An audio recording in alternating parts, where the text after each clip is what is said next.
You are listening to the Overwatch League Network, the podcast with Deadeye on all the Overwatch League news and information. The show with Tactical Visor on the statistics and analysis. Here are your hosts, Totally Drunk, Spider, and Slambo.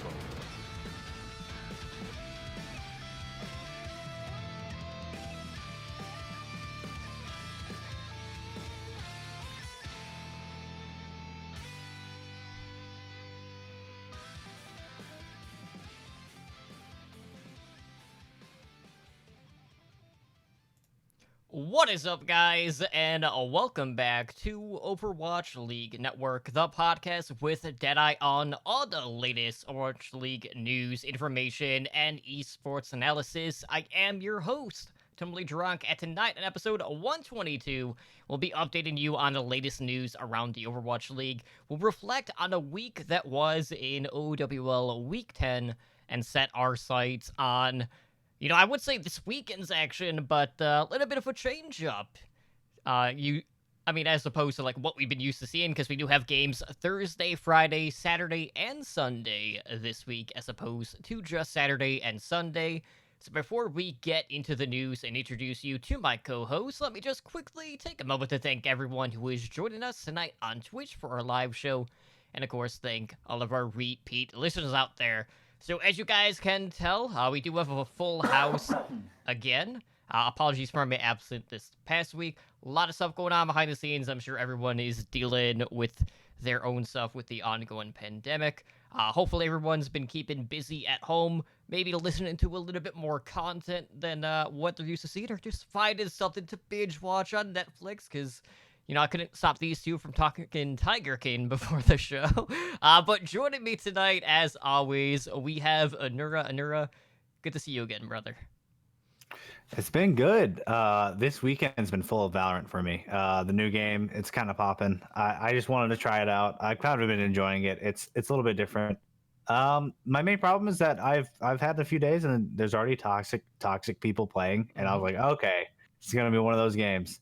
So it's definitely one of those games where I'm gonna have a few days where I'll grind it, and then I'll probably just get off again because it's just too much. But I've really enjoyed that, and I'm just shaking off Sunday's loss against the Shock.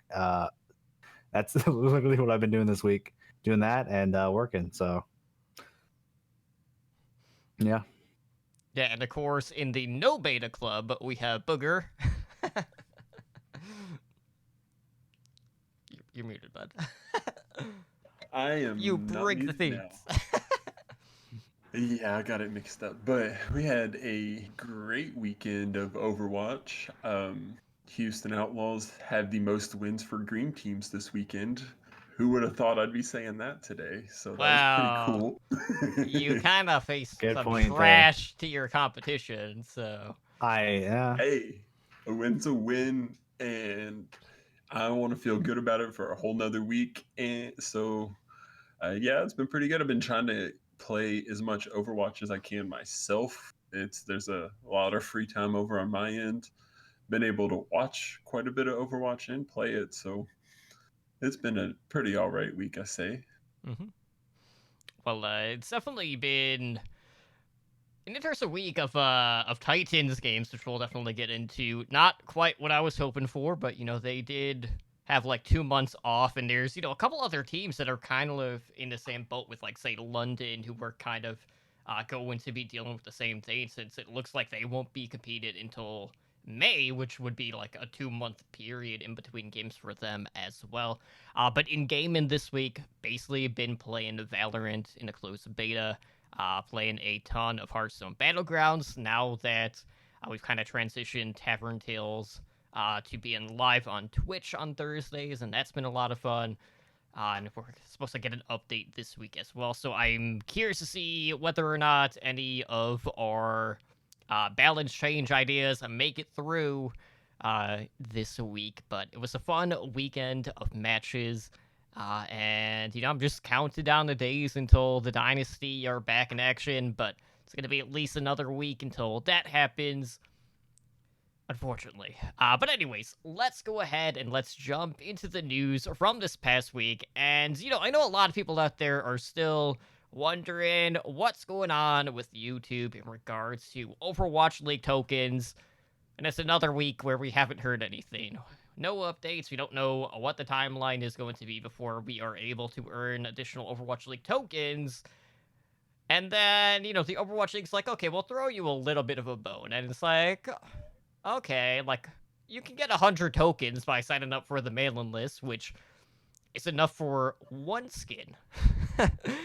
So all you have to do is basically sign up for the list using your email that is associated with your Battle.net account to receive these Overwatch League tokens. And then you're doing this until, I want to say, like, April 29th. So if you're someone that's like already on the list, all you have to do is refresh your information to receive the tokens.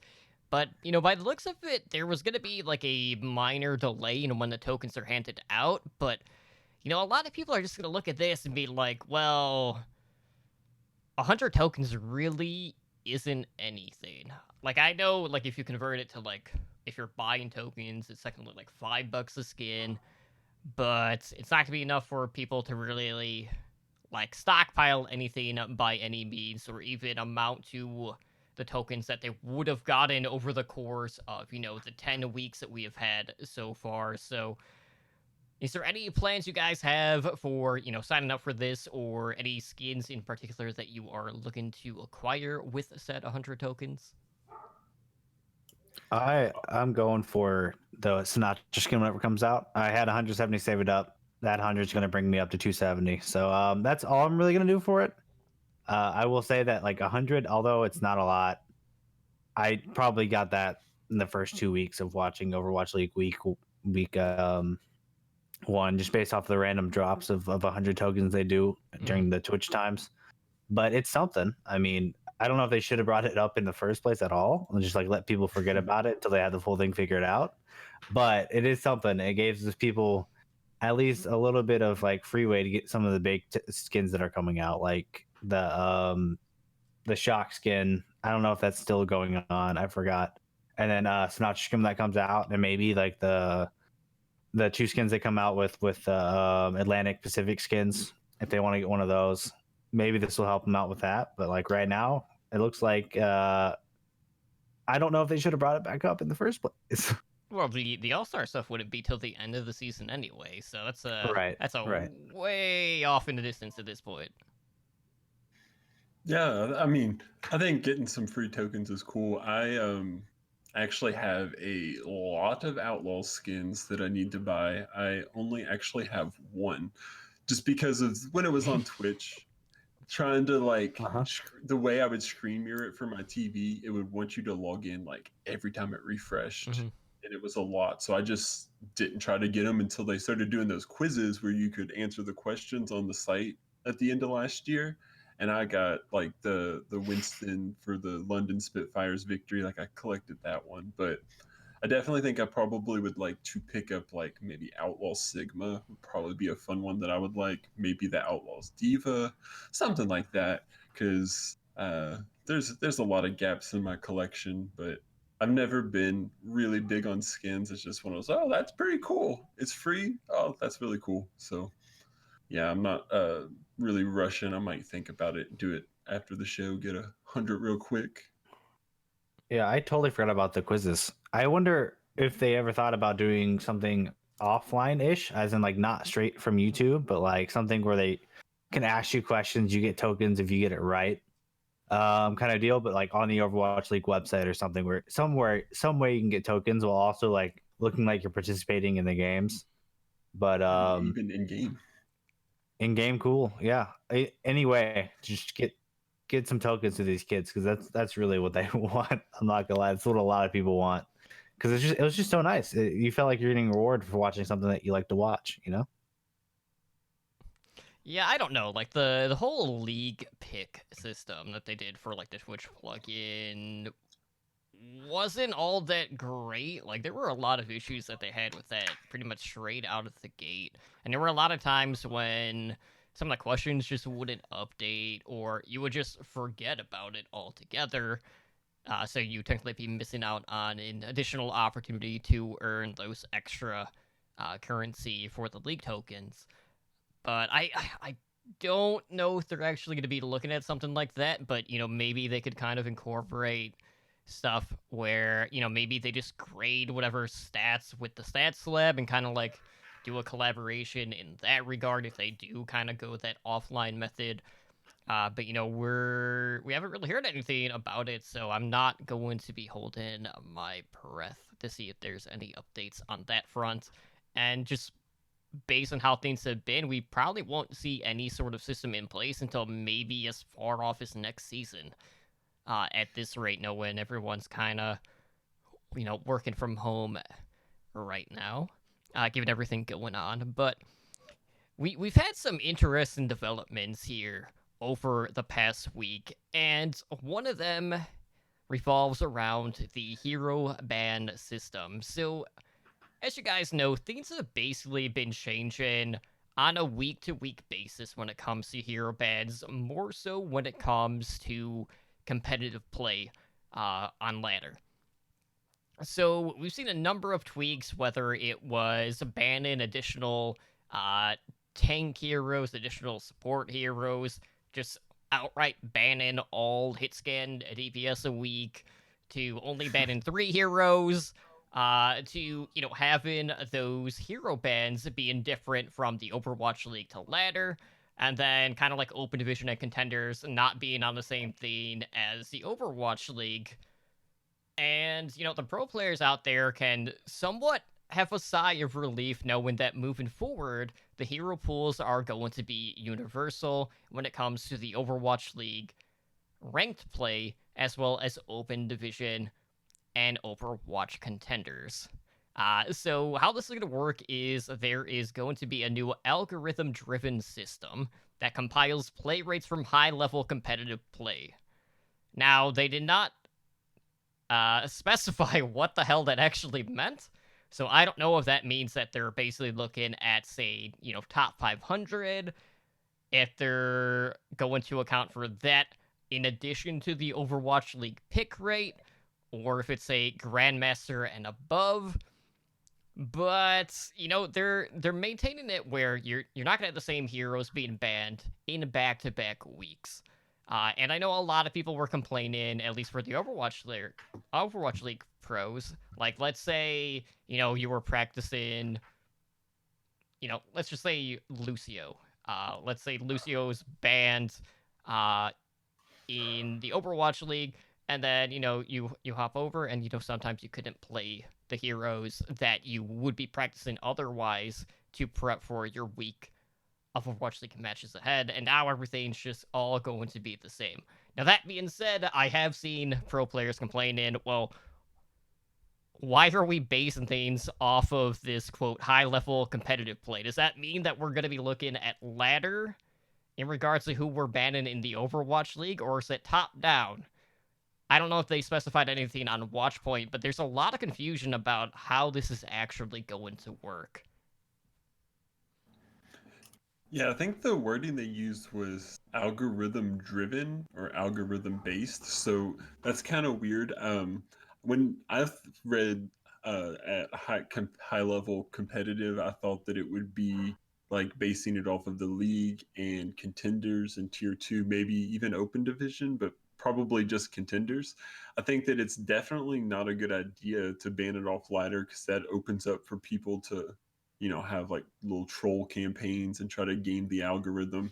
I don't understand why they couldn't keep picking the heroes the same way they were and then just blanket it. Like they pick a watch point on Sunday, then just have it go live Monday morning or midday Monday. Like it's probably best for more people that play the game. The more people that play the game and watch Overwatch League, the better your games will be on ladder theoretically because people would understand the game better. Like, I don't know. It's kind of weird for them to be pulling from ladder too. I kind of liked how they were, basing it off of the league. So now you know how the internet can be with troll campaigns. We know like they can do some crazy things, and if like people think that there's a way to game the algorithm, even if it's not really how it's going to work, people will still be trying to do it. So I kind of wish that they would have I really like that it's going to be the same now. Like I think having it the same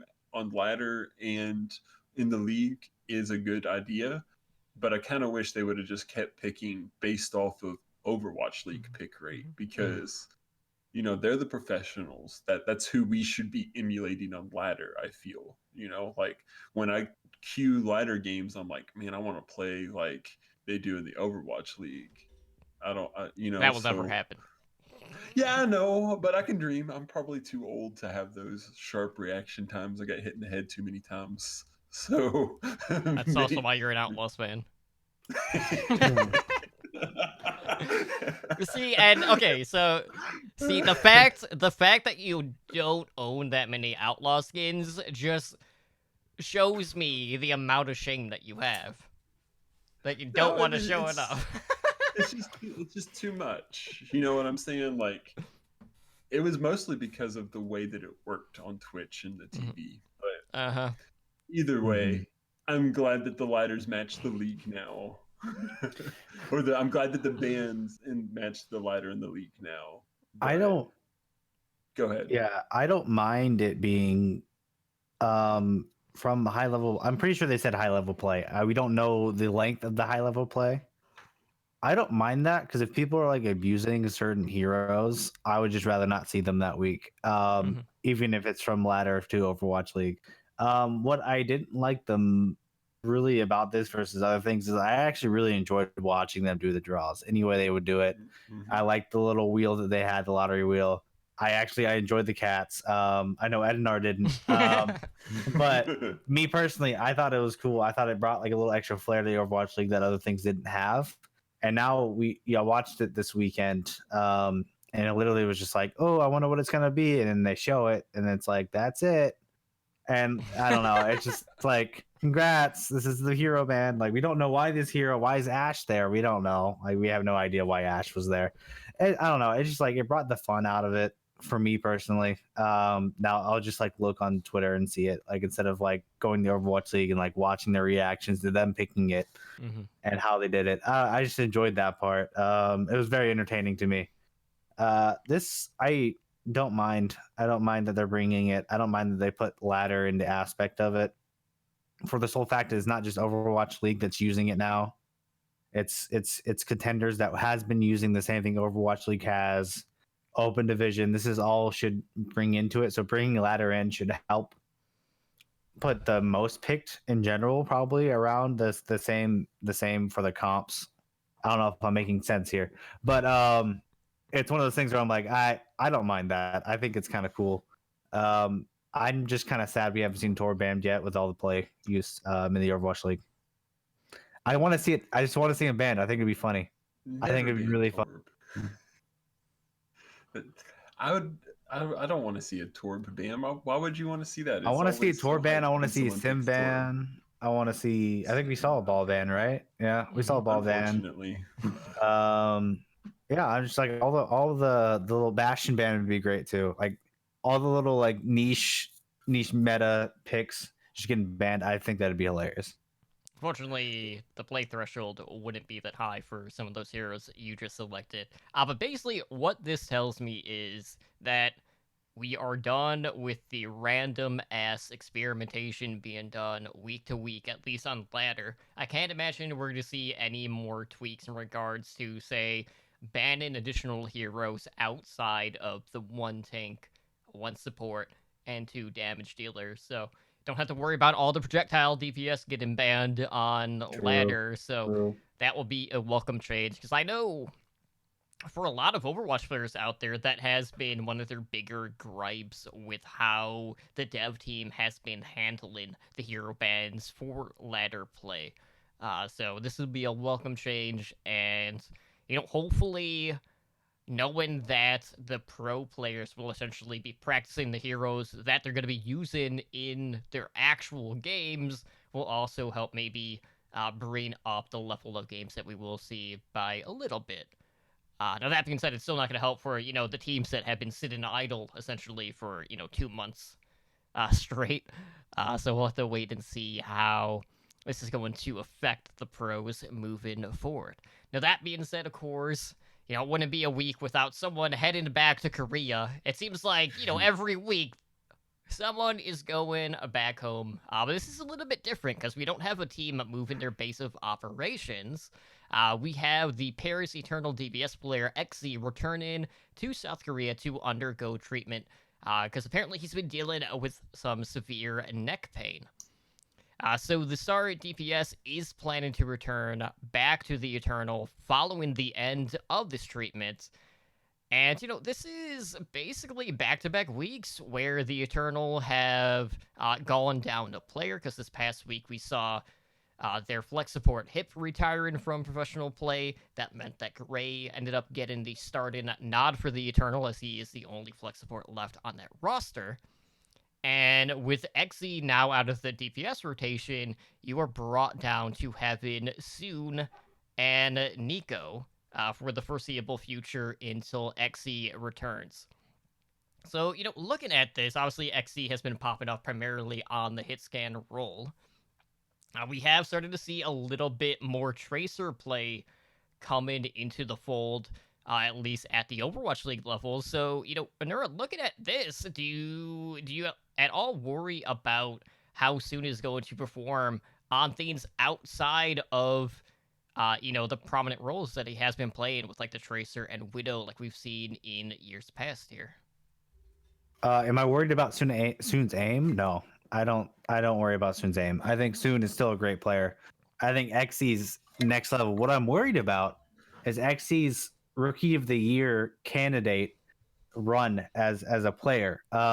He was killing it in the game, and I think he really had a good chance of making like Rookie of the Year if this didn't happen. But now he's going to be out for a few games. Some other rookies can really like turn up during those times and really like just kind of kick him out of the race. There's a reason they kept Soon. Sorry about that. The reason they kept Soon. There's a reason they have Soon. I think Soon will play these heroes very confidently. I think that's the reason they have Soon.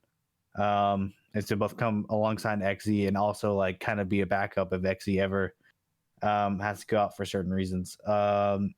It really shouldn't be a problem. It hurts Paris, of course, but I'm not worried about that in general. I think Soon will be more than enough to keep the team at least afloat. Yeah, for that Paris team, I don't think Soon is the one I would worry about as much as Nico. I honestly think even if XZ and Sparkle were playable, that Soon might still get some maps to playtime, Like he is when you talk about like top tracers, he's definitely in the conversation. Maybe not the number one, but he's up there. Like he's really good at Tracer and has other heroes that he was playing. He had a pretty decent Reaper, I believe, and um, you know he definitely can hold up to that level of competition. And this week we saw Paris. They didn't win all their games, but they still played good. So I'm not really super worried about Paris right now. They've already been performing like way higher than we thought that they would be at the beginning of the year. So I think that like it's definitely a hit for him, and I think that I can speak for all of us and say we hope that he gets better soon so we can see some more XZ play time. But you know, you got to do what you got to do. Yeah, I definitely think that kind of that like locks them down for their options. Like we got to think Paris they've lost not only XZ for a little bit of time.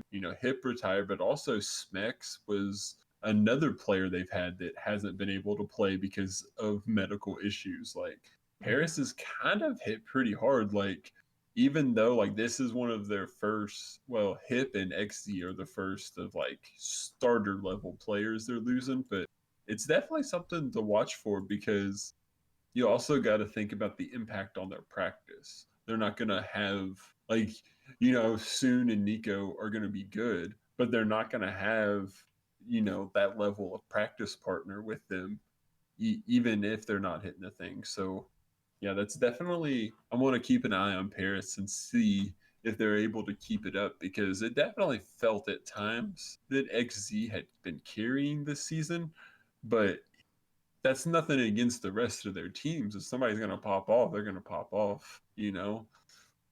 the rest of the Paris can't kill somebody if XZ's already got all the elims. So we'll see how they hold up, but I definitely think they're going to still remain one of the stronger teams in the league. You know, if it's not XC, it will probably be FD God, especially if he's on the Lucio. Mhm. A King. lot of bloodthirsty king. supports this week for sure. So you know, a quick general update in regards to like base Overwatch. We do have Echo releasing tomorrow. That is Tuesday, April 14th. So obviously Echo has been on the PTR here for the past couple of weeks. And more than likely, like with any new hero coming into the game, we're gonna have to wait a couple of weeks before she's available in competitive play. But they've definitely been aiming towards like quicker updates being patched through for the Overwatch League. So who knows? Maybe we're like 3-4 weeks out before we see Echo at the Overwatch League level, and I'm really anxious to see whether or not Echo is going to be coming in immediately and making an impact, or if it's going to be similar to, say, what we saw with Anna, where it really took a couple of months of, scrim time before we started to see her appearing at the pro level. And, if we do see Echo coming in, like, what sort of impact is that going to have? How are the players going to be prioritizing targets when it comes to her ultimate? Are they going to be, flank heavy? Are they going to use Echo as more of a flanker or anti-air to deal with the Pharahs? We have so many questions. And, all we've seen so far is really like these exhibition matches, which, this was kind of like during the whole rescheduling fiasco that was going on with the Overwatch League. But what do you guys want to see from Echo when it comes to the pro players? Is there anything in particular you're hoping that we'll see, whether it's like, tech-specific stuff or otherwise? I definitely think that there's going to be like a death from above comp going down. That's like a Farah with Echo and Mercy and maybe dive tanks. Like that definitely has some potential. And I would love to see a team utilize Echo and like all the flying characters, because there will be a solid amount of people that when you play Paris and you attack that left gap, you can go up and through it. Everybody always fights Paris in the choke, and I would love to see just an entire team fly over.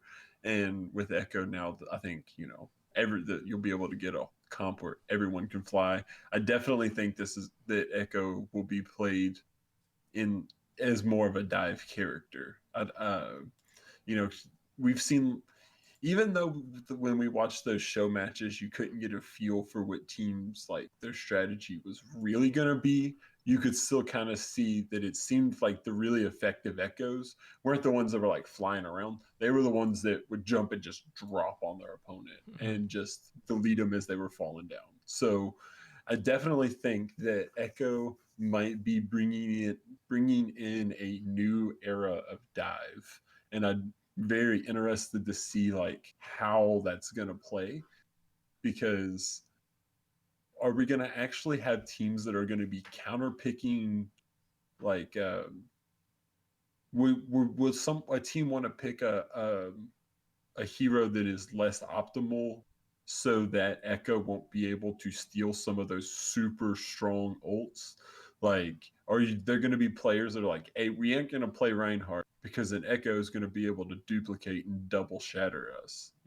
Like, I'm very curious to see what that's going to do to comps, but I almost for sure think that it's going to fit more in with dive. Echo for me, I honestly, I think she's very usable in multiple comps. I think she's very flexible. I don't know what comp's going to come out of her. Like, I don't know what I'm expecting. What I'm predicting is she's going to be in, say, if it's 4 weeks from now, week 4 comes in, from her release, and she's in the Overwatch League.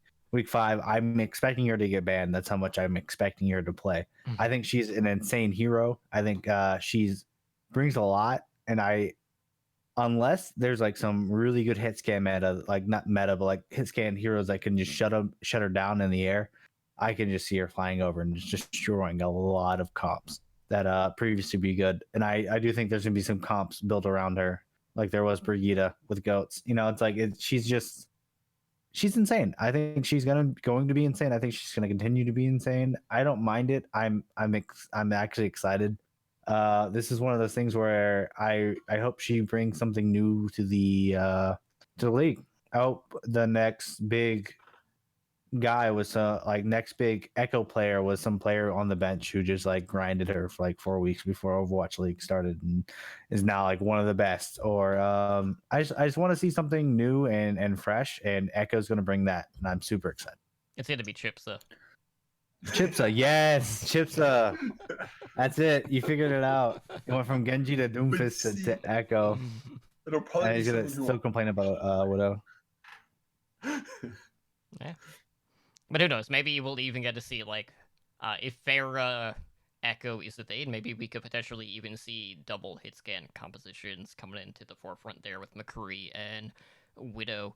But who knows? Well, we're not going to get that this week, obviously, because, they're kind of banned. Spoilers. But anyways, looking back at Week 10, some pretty interesting stuff happened. For one, we got to see the return of the Vancouver Titans after that 2-month period of them not playing in the Overwatch League. And, I know all of us are really excited. We're like, okay, we got Korea versus China. Let's see what's going to happen. Let's see how the Chinese teams stack up against the Titans.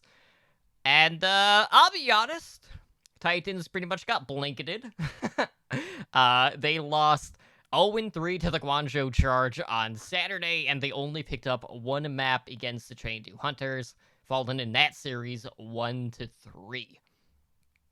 So that makes the Titans down to 2-2 with a -1 map differential overall, which kind of puts them, kind of pretty much right dead in the middle in the league standings.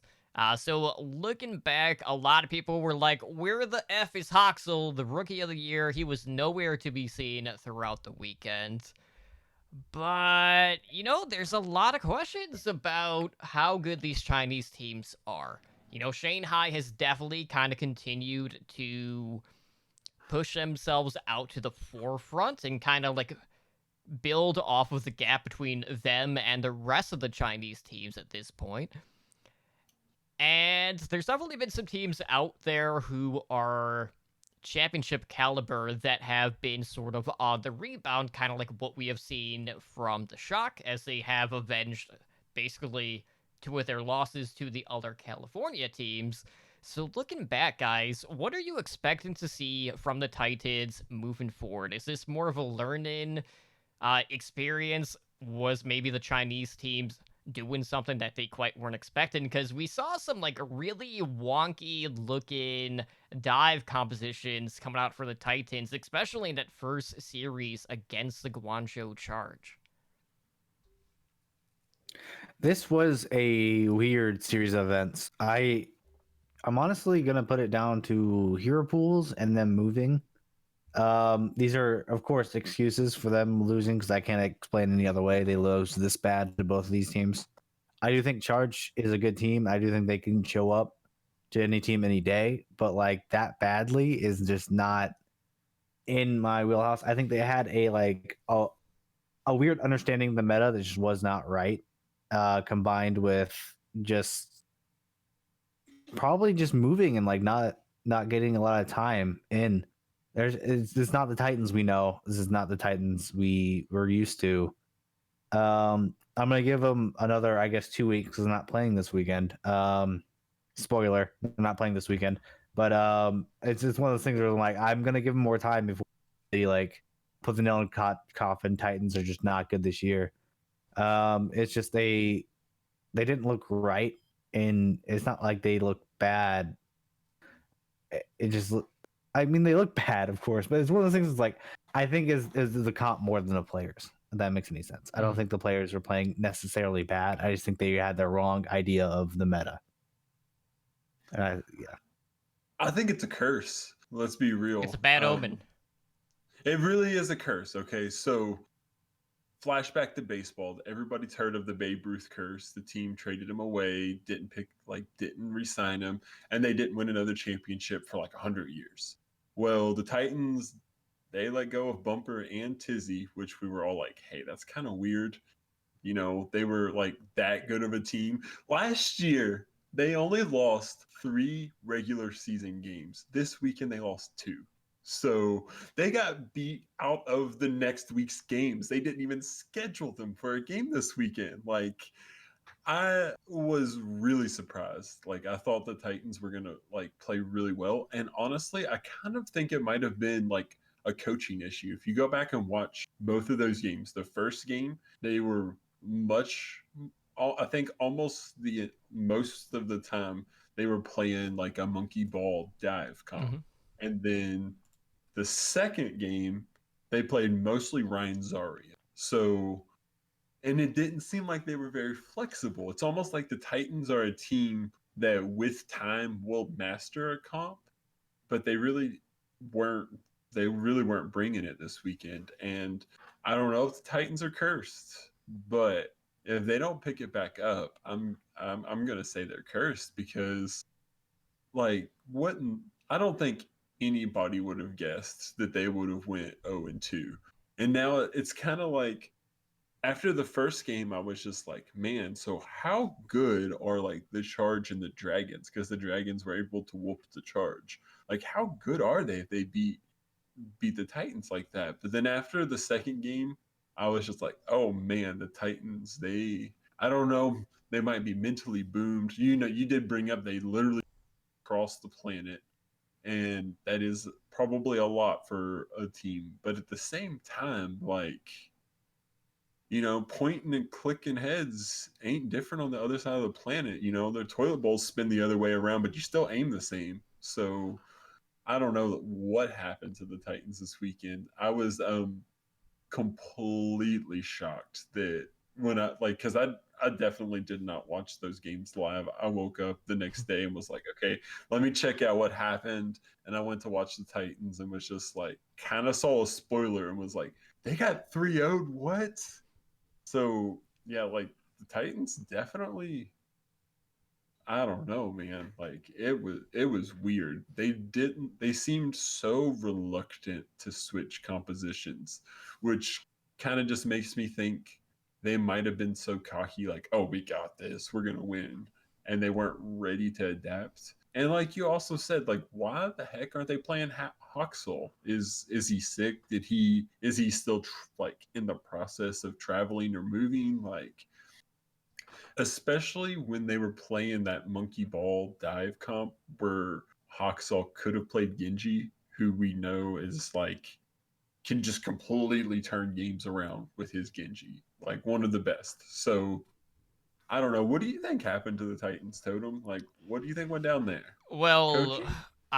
here's the thing. There's definitely a case to be made that these kind of like storied franchises or just core rosters that were really good for lengthy periods of times in set metas have always kind of been slower to adapt to the changes. And there's definitely been cases this season on other elite teams, primarily looking at the Shock here because, you know, they were the other Mm-hmm. big two, where, you know, they did lose out to both LA teams who, for a lot of people out there, probably pegged, you know, the Valiant and the Gladiators as a team that was below the Shock at the time. So I feel like there's going to be a lot of teams that are just kind of like week to week. Some weeks you're going to be looking better. Like if you can say not have your star player on the Mei as opposed to say on the Genji or on another projectile, whether it's Hanzo or whatever. But I feel like there's going to be a lot of weeks that we kind of like see this polarizing look from teams out there. And, you know, being off for like such a lengthy period of time, regardless of what the team practices have been in that, you know, in that duration, like there's going to be moments where you're going to look to stabilize and your feet aren't always going to be underneath you. It's kind of like trying to jump out of a moving car, right? Like, you're just jumping and trying to run as fast as you can, or you're going and hope for the Is best, this or you're just going this to from roll. experience? No. I'm just wondering. I was like, I don't know about that, but I do agree. I do agree that it definitely like they had a long break, and figuring out a meta in a week is hard. That's why I'm gonna push for the fact that like it's still not hero bans are still just a week when they really could be longer, and I think they should be. Um, I know this doesn't excuse Titans for losing 2-0 because even if it was like a 2-week ban, this was like the first week of the 2 weeks, they probably still would have lost like this.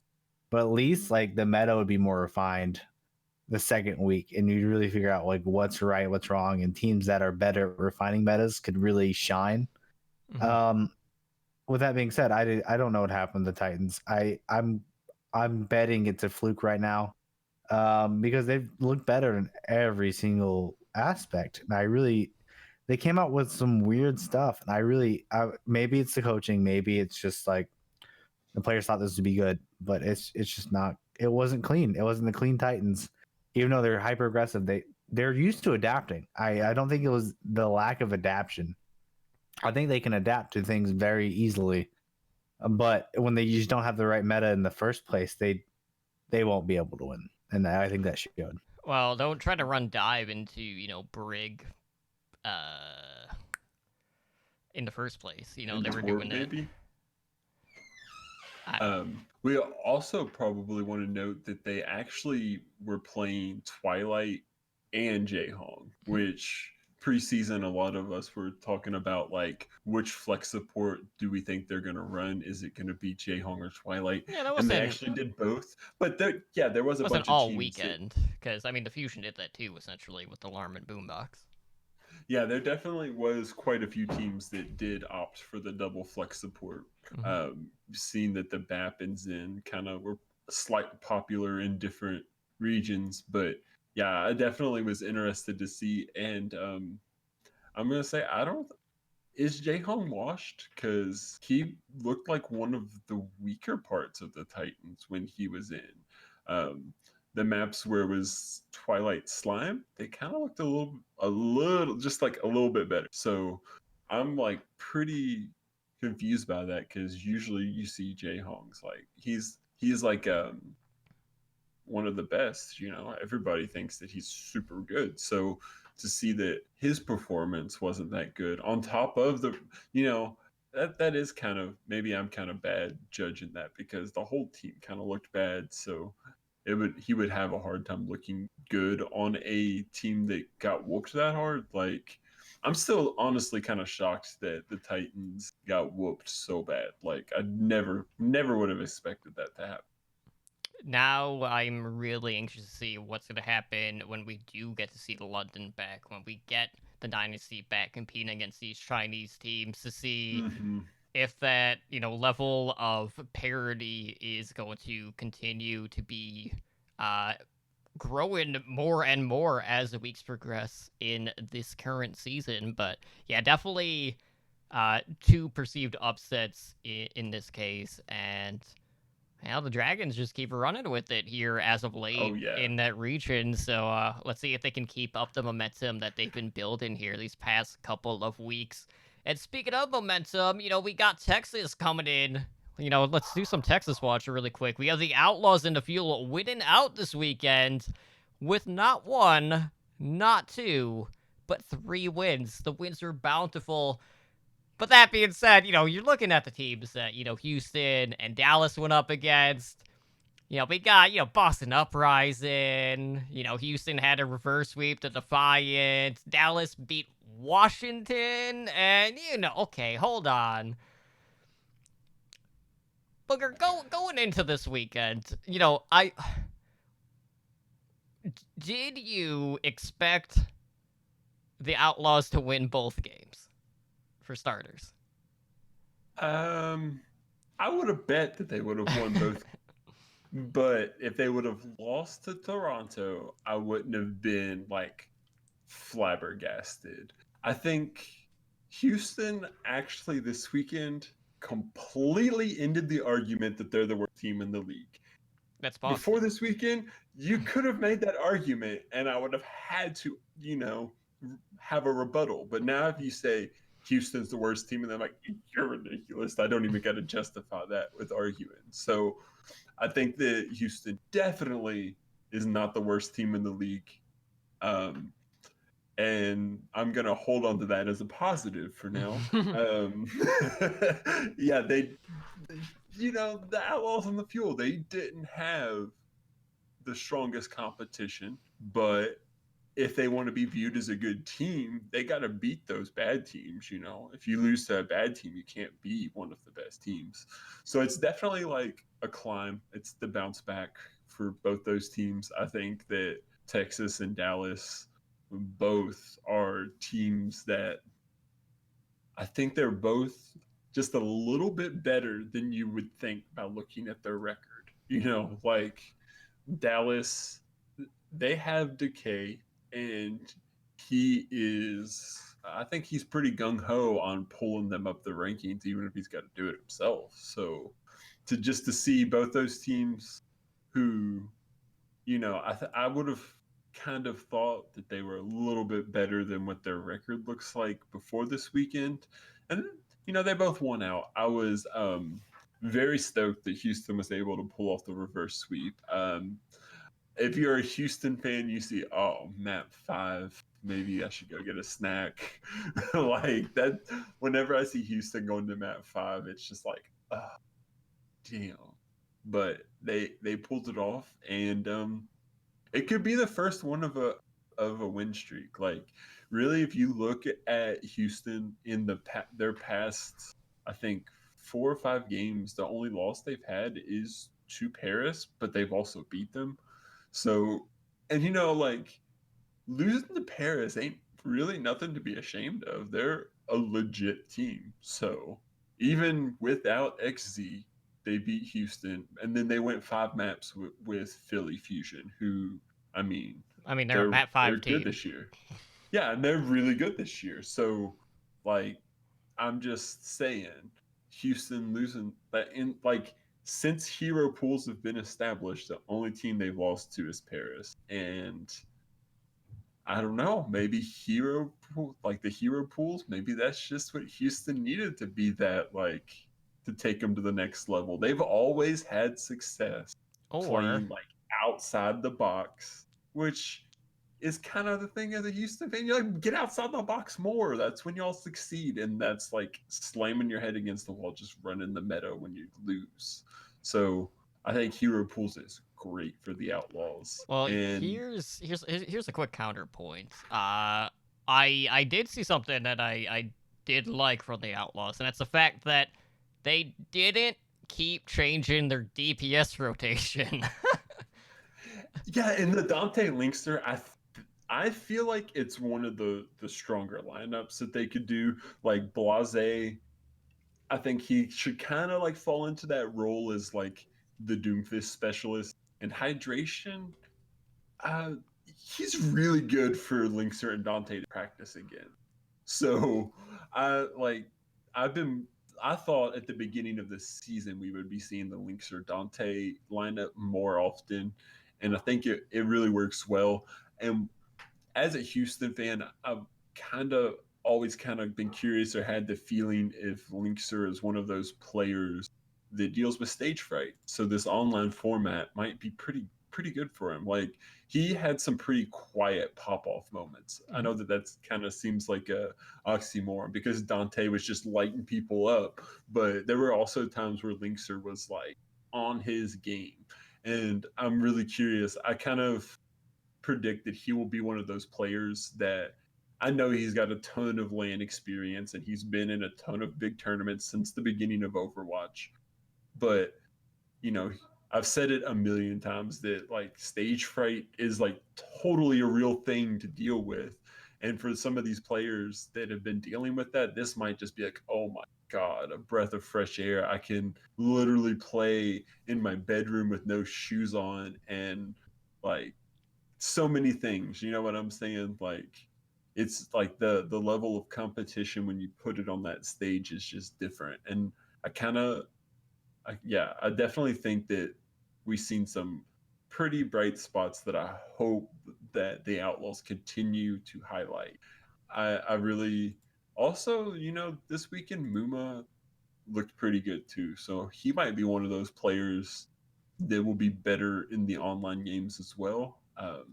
He's always kind of been streaky and questionable. This year he's been pretty questionable. I would definitely say that Muma has been the most questionable part of the Outlaws this year. So seeing him have some good games was very reassuring to an Outlaws fan. I was pretty stoked. I was on the edge of my seat with the Toronto game. And I also want to take a second. I'm really surprised that Toronto hasn't been playing better this year. Like the sum of their parts seems to be higher than what they are actually bringing forward. And like I know Surefour is like that name that's got a lot of popularity to it, and might not be like the epitome of Overwatch League talent, but I really thought Kariv was going to be super good too. So yeah, I'm really surprised that Toronto hasn't been a stronger team this year. Toronto looked great for about 2 maps, and then how Outlaws just like came out, and they came out with fire. I'm gonna give Outlaws the benefit, like they really did play well, those last 3 maps, and they really showed off what they can do as a team. The Boston win is not, for me personally, it's not impressive. It's Boston. If you don't win against Boston, it must be the toilet bowl, because we've seen that already with Houston versus Boston. But for me, I think I was actually more impressed with Fuel and how they just like absolutely dominated the Washington Justice, who, although I think was overrated during the off season, should have still like gave them more of a fight than they did. And I think you really have to give it to Decay and Doha of being this kind of like pretty dominant DPS line so far, as well as Gamsu stepping up, Note kind of stepping up as well. Support line's not looking bad at all. It's definitely their weakest point. I think it's the weakest point for maybe, I say tank line for Outlaws, but the Fuel is definitely their weakest point. I would love, I think with a few improvements, like during the offseason, these teams could actually like super improve into at least play-in potential. I think both these teams do have a shot at play-ins this year, but it's going to be really hard, especially for Fuel, since they're in the Pacific Division. It's weird that they were playing Washington in the first place, but they're going to have harder opponents coming up. I think Valiant, Gladiators, and Shock are all easily better than them.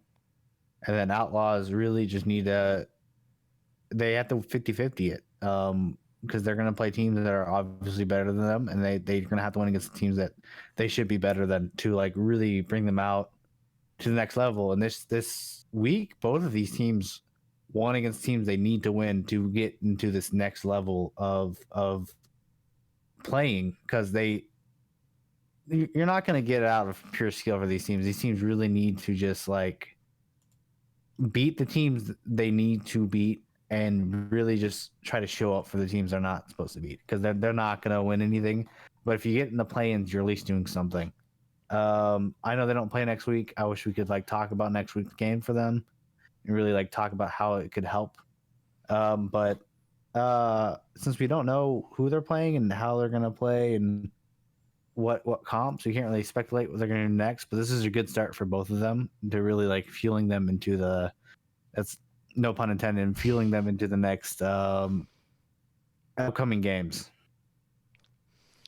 Yeah, there's definitely been, a lot of interesting things going on. So, yes, we did get the map 5 between the Defiant and the Outlaws, but we also saw Fusion go to distance in both of their matches this weekend, winning both of them against the Paris Eternal as well as the Atlanta Reign. And, when it comes to Philadelphia and map 5s, it's just kind of like in their DNA at this point.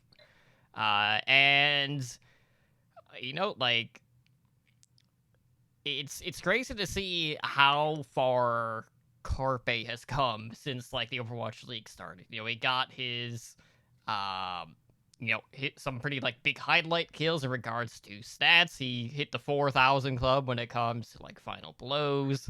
I know he hit like another stat for like solo kills as well. That was really up there, which was pretty cool to see. And of course, this 4,000th kill came with a Torb Hammer, so that's always a big plus.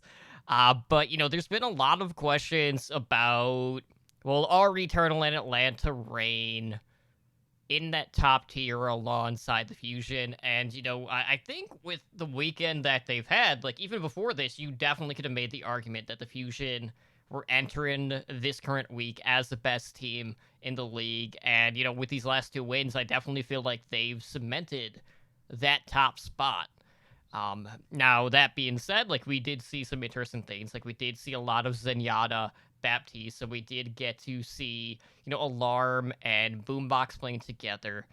They did kind of like rotate Funny Astro in whenever they weren't using Boombox, and they went back to running Carpe and Ivy for their DPS lineup as opposed to say bringing in the rookie in Hisu. So that was a change of pace, getting back to like their core roster. We gotta see a lot of Double Shield, a lot of Orisa, a lot of Sigma, and the Fusion. They just keep finding ways to win, and at this point, it's hard to really argue that there's a better team out there right now. Oh yeah, Fusion, or they came in strong. I believe their only loss is to Paris. So yeah, they're for sure their only loss is to Paris. So they were able to avenge that loss and to beat Atlanta, who I thought was going to be a pretty strong team. Like the rain is definitely a big challenge for any team in the league. So the fact that Philly pulled it out, like I've always been kind of curious if they had the mental to not get boomed, like to not lose a game and go on on a decline.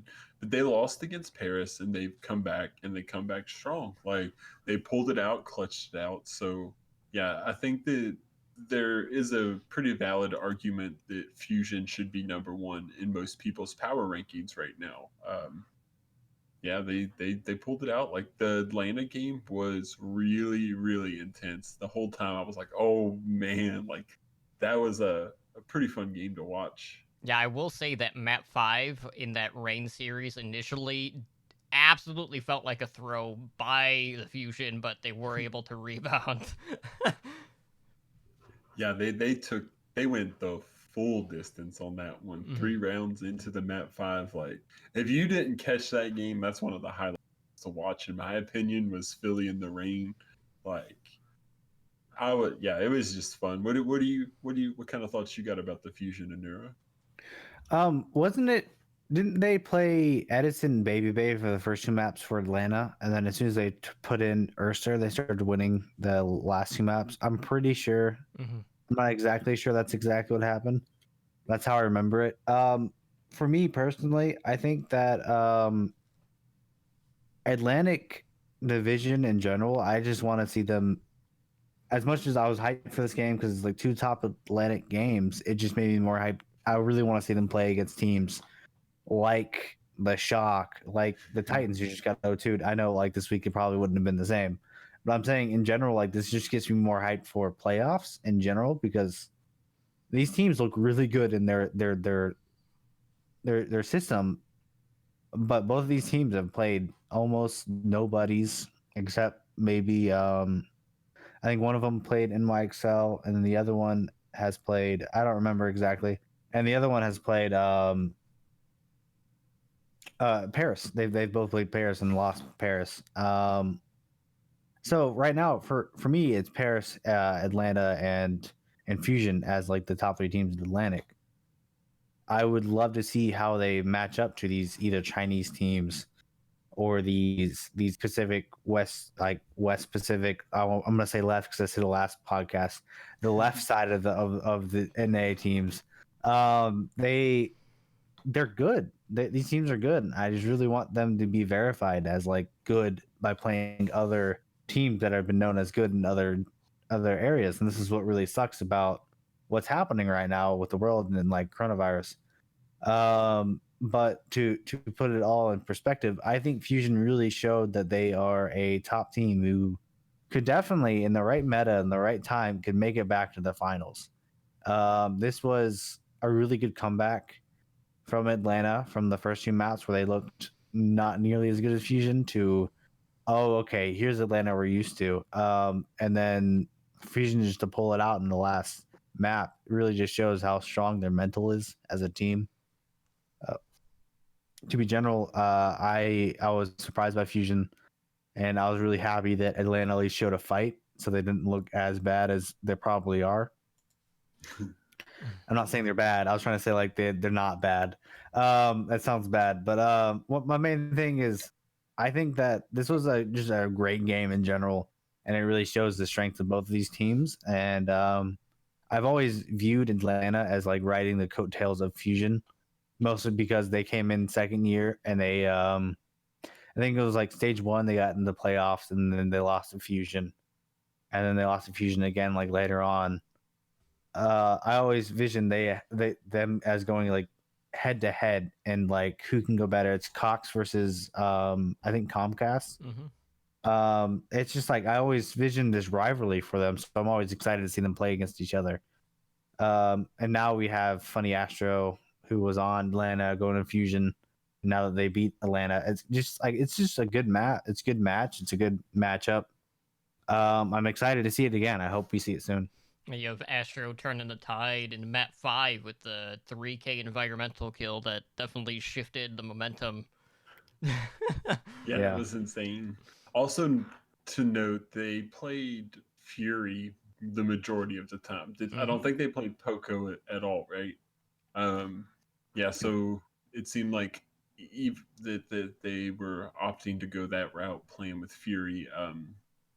Yeah, they've kind of been interchangeable with their off tanks. So it's always interesting just to track who they're going to play which week, because I really haven't found a like strong pattern for who they're going to choose. Because at first we thought, oh, they're playing Poco because he's played more Orisa, but this time when Fury played, he did have quite a bit of time on Orisa. So there was a hero that was banned. It starts with a D, it ends with a Va. Yeah. And I really think that might have put Poco out more than I think maybe in their eyes, Poco has a better diva for them. That's why I thought maybe Fury is out. That's just my conspiracy. And I think it makes sense. I think maybe Sato and Pogo work really well when Pogo's on diva, or maybe Pogo's diva is just that insane. And that's what I thought was happening, because I think Fury's an insane player as well. But maybe Pogo just beats him out on the diva. Could be. Still a lot of questions that need to be answered. And, another, notable absence over the weekend was the lack of Sinatra in Choi Hyobin for the San Francisco Shock. Now, regardless of their absence, the Shock did sweep the LA Gladiators 3-0. And, this is the second week where we've seen the Shock avenge one of their losses to one of the LA teams. Now, Nura, I'm not going to beat you up here. I'll get your thoughts on this after. But, Booger, like, were you at all surprised that the Shock didn't try to continue to, like, run and optimize at, like, Reinhardt Zarya, knowing that Sinatra was basically getting subbed in a lot here in recent weeks on the role? I don't know. I thought that they would be playing Choyobin. I feel like he's really strong. Like, even outside of the diva, we've seen him play really good on Sigma. We've seen him play good on Hog. Like, Choyobin, I was surprised to not see him. But then the way that they played a lot of Ryan and Orisa, it kind of makes sense to do the double main tank. Yeah, I was relatively surprised they didn't find a spot for Sinatra, just because, he's got that star power MVP name, but it worked what they were doing. I really thought that the Shock Gladiators was going to be a much, much closer game. The Shock really rolled them. I don't know if they got in their head or what, but it definitely did not look like the Gladiators we've seen in previous weekends this year. So maybe it just wasn't their hero pool, and next week they'll come back swinging. But this is the way the league is now. So if you are going to be just that really bad in certain hero pools, then I don't think you're that good of a team. And you could say that about the Shock or the Gladiators. They've both had some questionable games this year. I mean, the Gladiators less so. Like losing to the Shock's always understandable, but I really thought it would have been like a close game. Like the Shock really just rolled them over. It looked like they were playing Washington or something. Like I don't know. It definitely was not what I was expecting for that game. Like I thought that game, when that game was starting, I was like, oh man, this is gonna keep the 3-2 streak alive going because we just had two in a row, but that wasn't happening. Maybe the script writers had to call in and be like, make 3-0. We just had two super long games, but yeah, it was definitely not what I expected. For me personally, as a Gladiators fan, it was heartbreaking to see, but I saw a lot of differences and more like it gave me more questions about the Gladiators, but also some answers. I don't think we have the strongest May in our team. I don't think our Mays are that strong. I don't think Mir was made for May. And after that game, I still don't think Jar was the best May I've seen. On the Glads. I don't know who we're supposed to play when that May is meta. With that being said, also OGE really after the first map was pretty close. I think it was 1-1, and then that came close to a 99-99. And if after we didn't win that, I was getting a little worried. OGE charged in on weird moments. Like it just was not. We didn't look as clean as we have in the previous weeks. I know DPA came out with a tweet saying like I didn't prepare the team well enough for this game, all these other things. He tried to put it on his shoulders, but overall, like this isn't the performance we're used to seeing from the Gladiators. As well as, I'm gonna hand it the Shock. They looked really good, the best they've looked this whole season during that game. They might be coming back to form. As much as I want to say like, man, the Gladiators played bad. I think it was also the fact that Shock looked more to form than they have in weeks. This team dumpstered on them, and that's the first time I've seen such a technical level since I think season 2. Like this is Shock is looking good. I think they're back. With the Sinatra thing, I think I said it last podcast. I really do think he's going to at least be playing Valorant for a few more weeks and seeing how that goes. If he really enjoys it, he might switch over. But he's got the money from Overwatch League right now. I think he told the teams like, "Hey, I want to try this out. I'm always here for y'all if you need me. But like right now, I really want to do this." And I don't think Krusty could say no with the amount of DPS talent they have. There's rumors of Rascal leaving. It looks like he's here to stay with the team, which is great because Rascal's a great player. You saw it during the games. This is good. I mean, I'm glad to see Shock back to form. I just wish my team put more into it. I wish we got at least a map, but you can't change that. You should change the future. Yeah, and Ons has definitely been impressing on the hit scan, but unfortunately for him, the hit scan heroes, at least at DPS, are banned for week 11. Not that it matters, because Shock don't actually play this week, so kind of a no point on that end. But we'll see what sort of compositions we're to get for a week 11. So as I mentioned earlier, things are a little bit different with the schedule. We do have games Thursday, Friday, Saturday, and Sunday this week.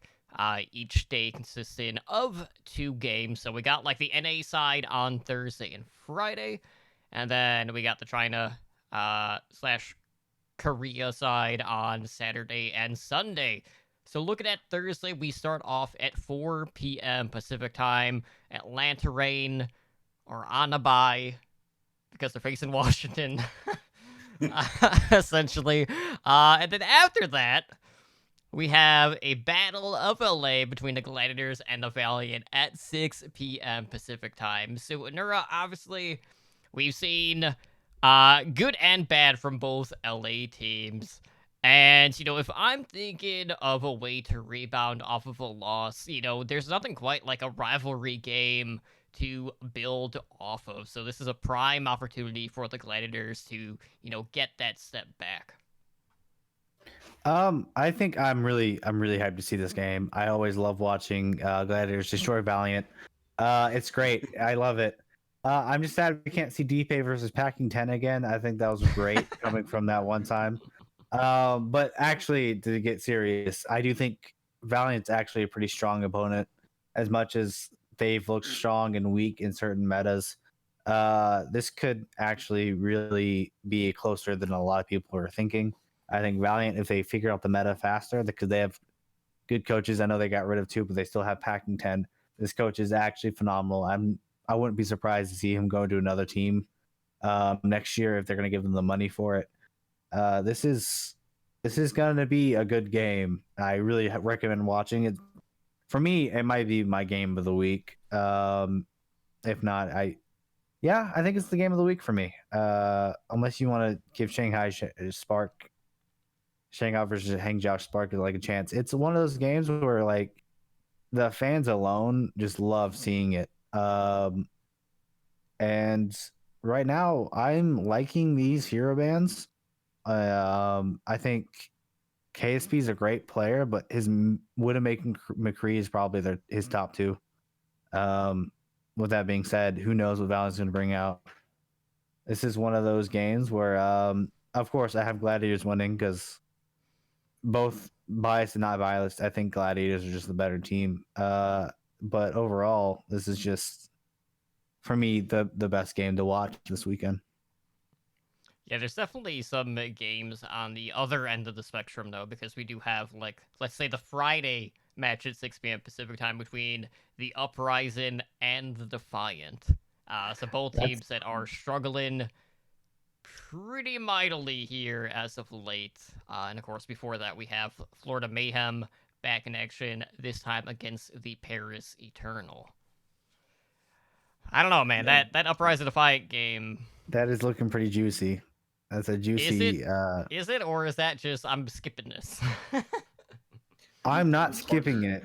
I'm getting a few beers and then I'm going to enjoy it. Just it should be just a fun game to laugh at. Toronto looked better for the first 2 maps of the Houston Toronto game, and I don't know what happened afterwards. With Boston Uprising, I still don't think they're gonna put up that much of a fight. I couldn't see it. I don't see Boston winning another game this year. Well, it depends It's just one of the things. That depends on where the needle is on the Jerry meter. Yeah, if Jerry's playing against Houston where they look the weakest, I think Jerry will be able to like really look good. But right now, I don't see him. I can see him matching up with Sure4 or Logix. I don't see him performing over them, and I think that's the problem. And I think overall, Boston just I still think Toronto's tank line's better than Boston's. I still see their support line better. Like I don't know where Boston is ahead in this matchup, and I just don't see it coming. I know the coaching probably might be even. If not, Toronto probably still has the edge because I think Fefe is still a pretty good coach. I just don't think he can adjust the metas as well as perfecting the meta. It's just one of those things where I'm gonna enjoy it. I hope Boston puts up a few maps for some fun, and so I can enjoy one of these games longer. But if not, I don't care. It's one of those games you don't care watching. You're just glad it's happened.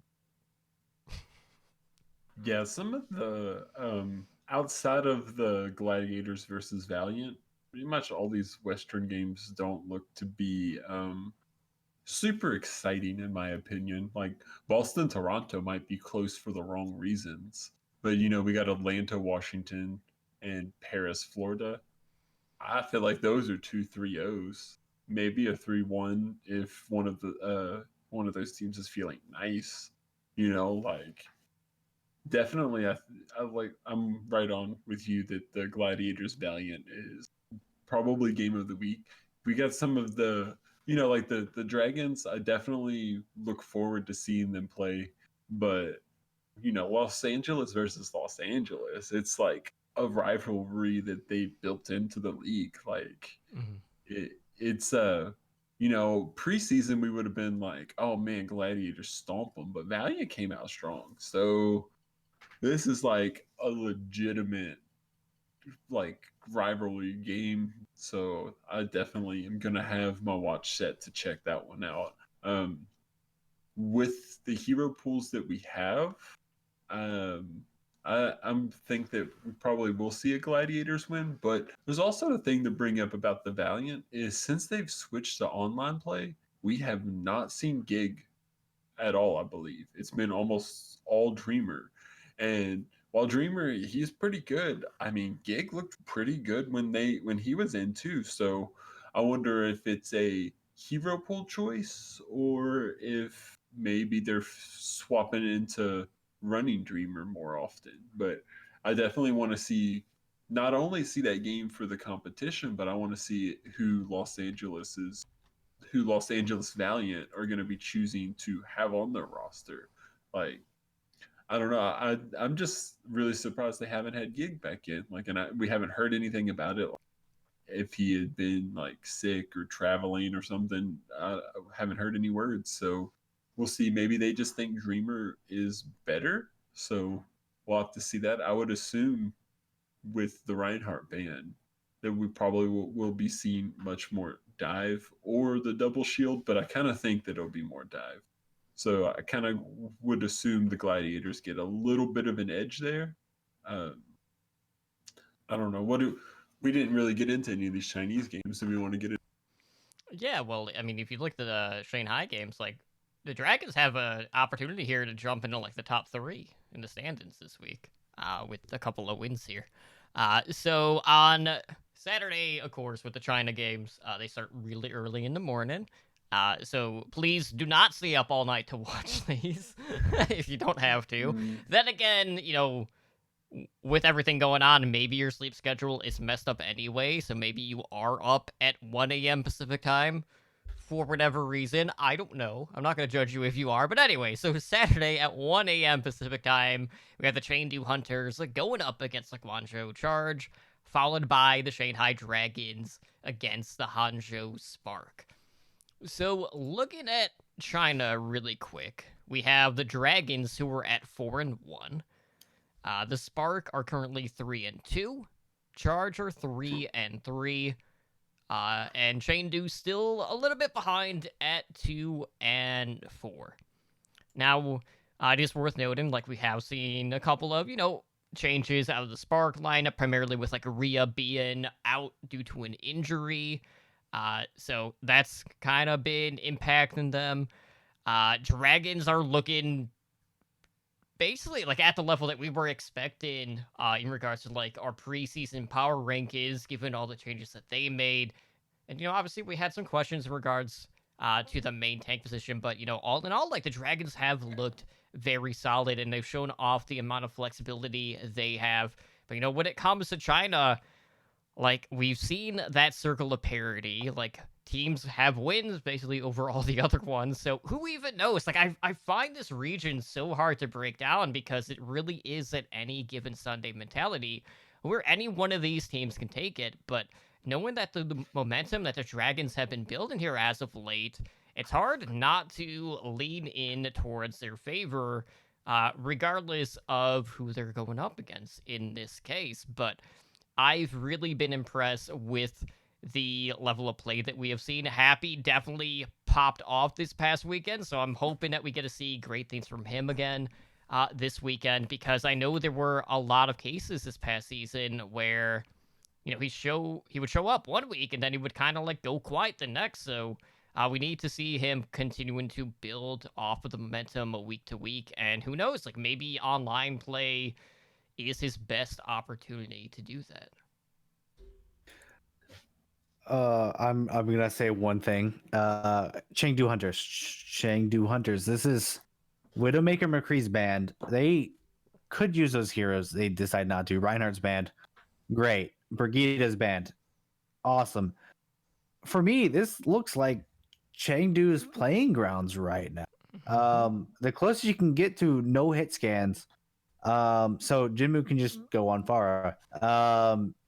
Ball's not banned for weird reasons. Like this is looking pretty good for Chengdu to at least pull off some wins, map wins, and not some upsets.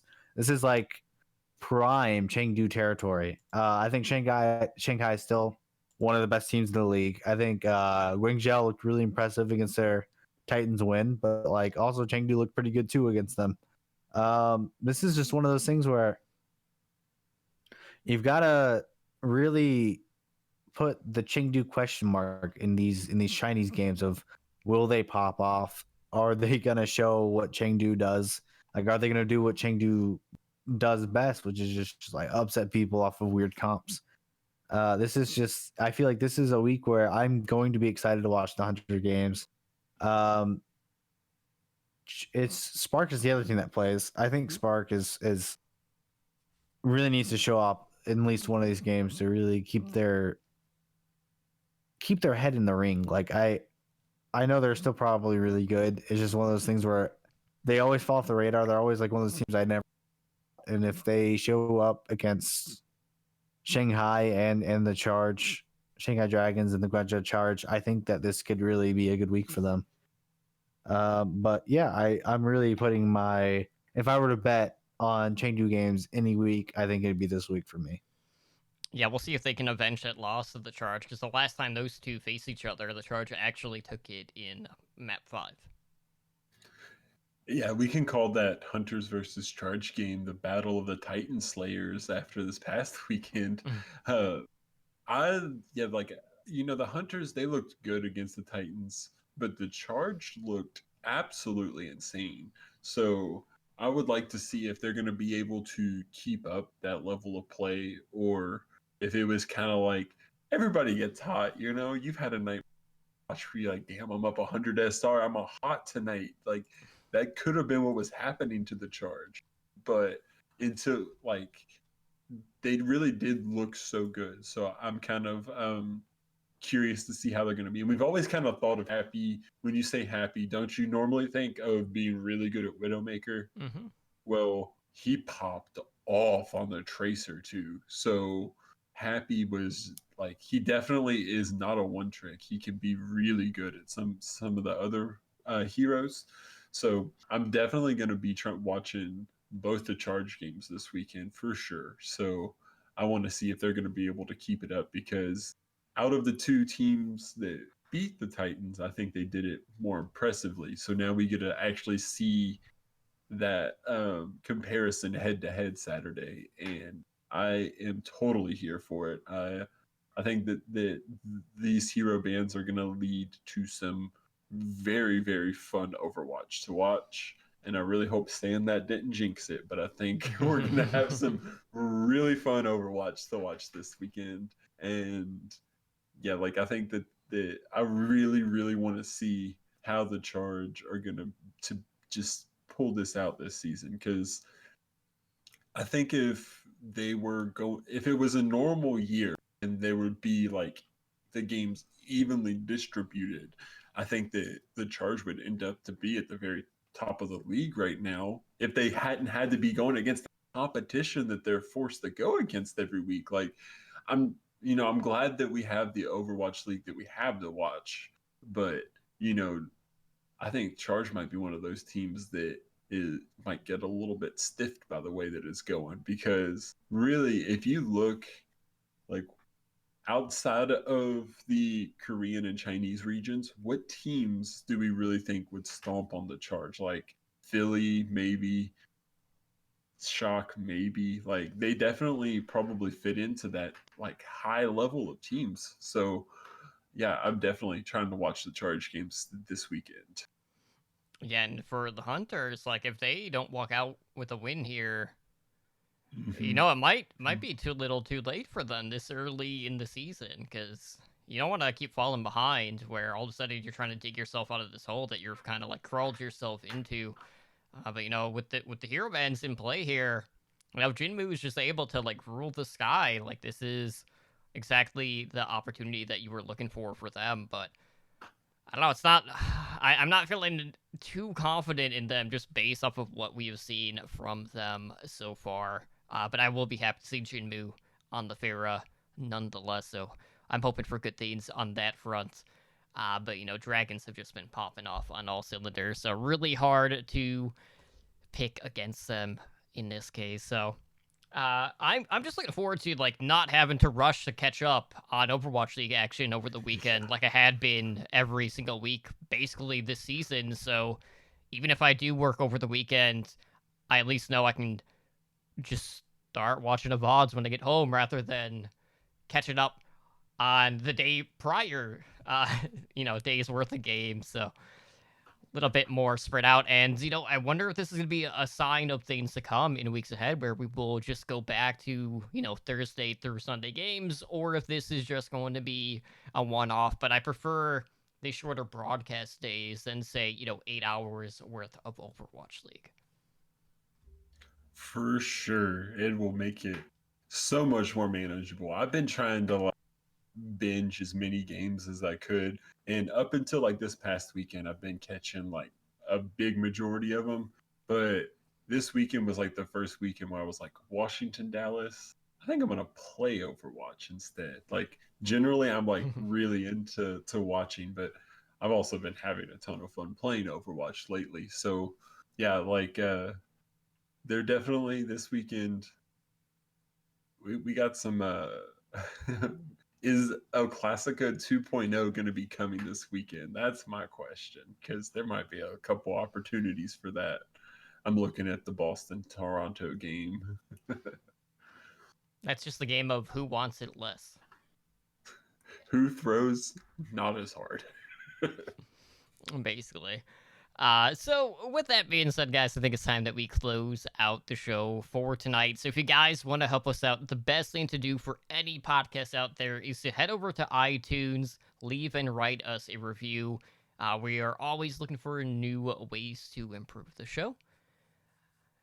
And, if you're looking for additional content to listen to, as we are all stuck at home, consider checking out Overwatch Recall, which is our hub for all the Overwatch content in podcast form, where, every Sunday we do the weekly recall, which lists all the episodes that were released within that prior week. And I actually got it up on Sunday this time, so that felt good after, all the delays this past week and not getting up till Wednesday, so oof. But anyways, you can find all of that stuff on Twitter at OW Recall.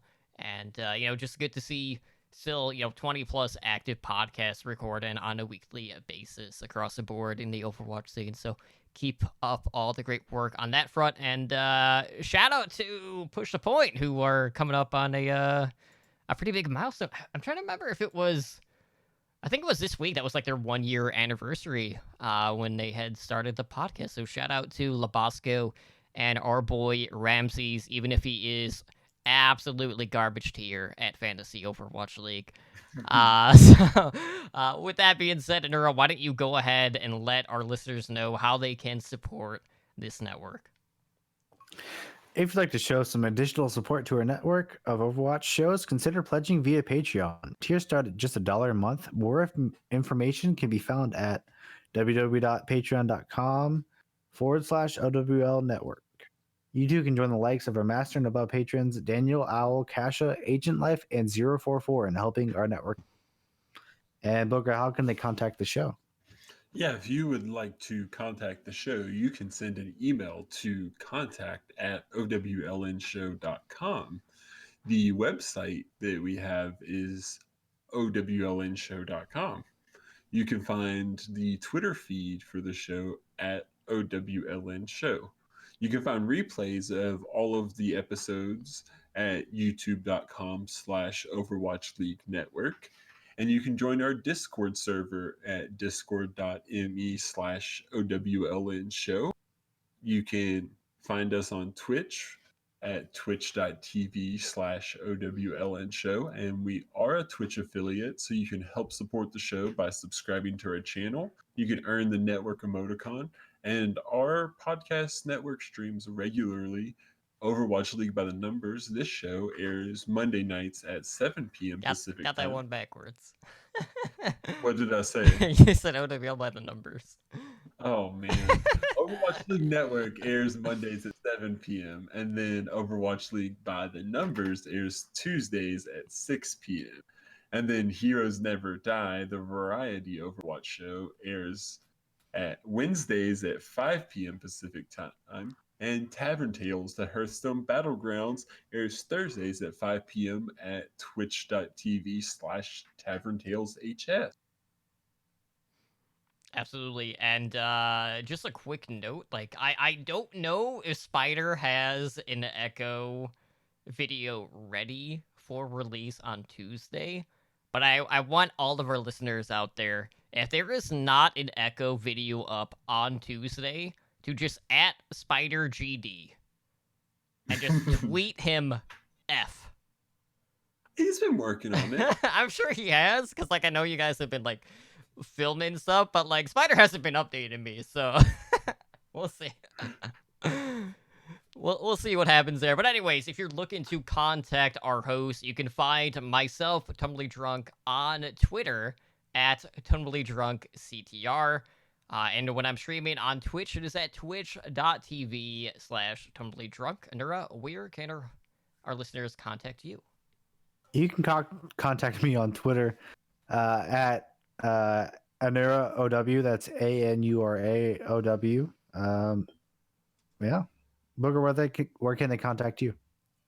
If you want to contact me on Twitter, you can find me at BoogerBrainz with 2 Z's, BOOGERBRAINZZ. And if you want to find me terrorizing your ladder games, my BattleNet is Booger number 11220. And if you want to play some games, I will feed my brains out with any of the listeners. Yeah. You feed so much that you had to add, an extra Z to your tag.